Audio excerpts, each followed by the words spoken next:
Hello, good evening mga master. Mayong gabi sa tanan. For today's video, magluluto tayo ng gulay yung kinuha natin dun sa may paahan ng bundok ng Makiling. Yung tawag sa amin dun sa probinsya, uyampung. Subukan natin lutuin para matikman natin kung anong lasa.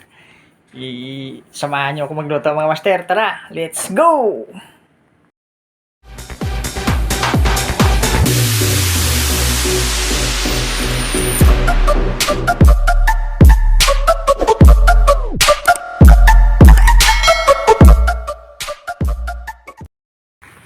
Ito din mga master, kinakain daw to. Ito, parang kamuti yung itsura niya. Try kaya natin kainin to.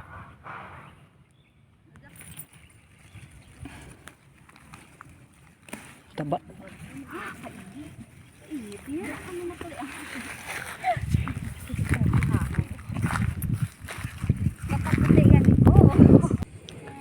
Try natin lutuin to mga master kung masarap. Tikman natin to mga master. Grabe. Kinakain daw to eh. Tikman natin ito.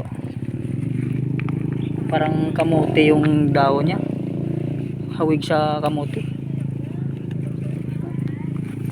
Dami nila mga master. Oh. Kumuha tayo para matikman natin. Ito na yung gulay na kinuha natin dun sa bundok mga master. Yung parang kamote. Ayan o. Lutuin natin. Tikman lang natin kung ano yung lasa niya. Wala tayong maisahog. Ay ito. Mayroon tayong maisahog na ito. Century tuna. Ayos na siguro to. I-testing lang natin kung masarap. Igisa lang natin tong ano mga master.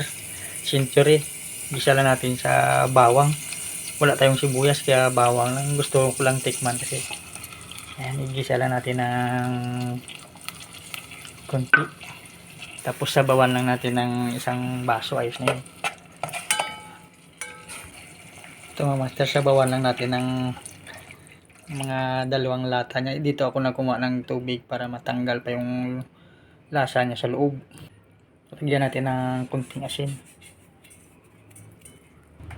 Tapos magdagdag tayo ng kunting pangpalasa.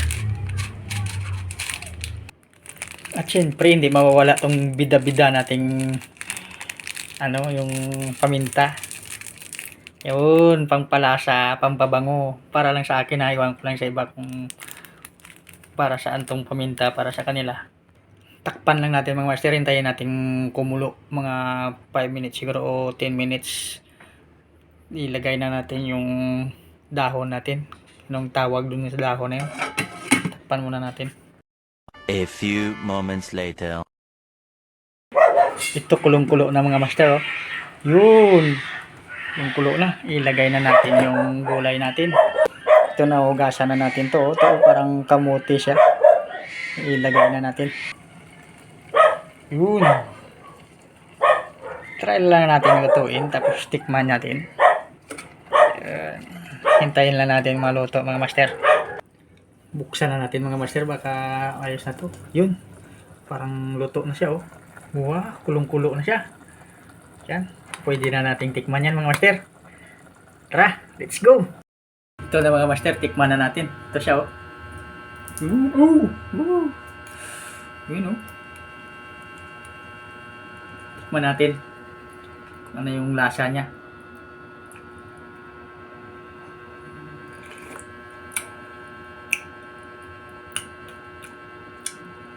Sarap din. Parang hindi ko nalasahan yung gulay. Nalasahan ko yung century tuna. Titikman natin yung gulay. Yung dahon kung ano yung lasa. Ang dami-daming tumutubo dito sa amin, sa probinsya. Ang dami-daming tumutubo nito.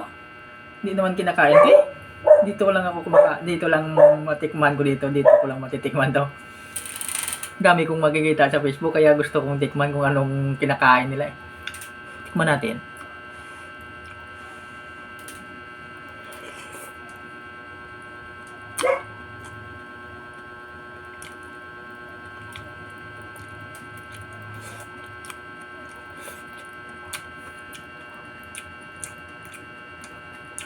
Sarap din. Yung lasa niya parang ano, parang kamuti din. Parang kamuti na, yung kamuti na sa probinsya, yung kamuti nilalagyan ng sardinas. Parang ganito din yung lasa. Hindi magkakaiba sa kamuti yung lasa niya. Sarap.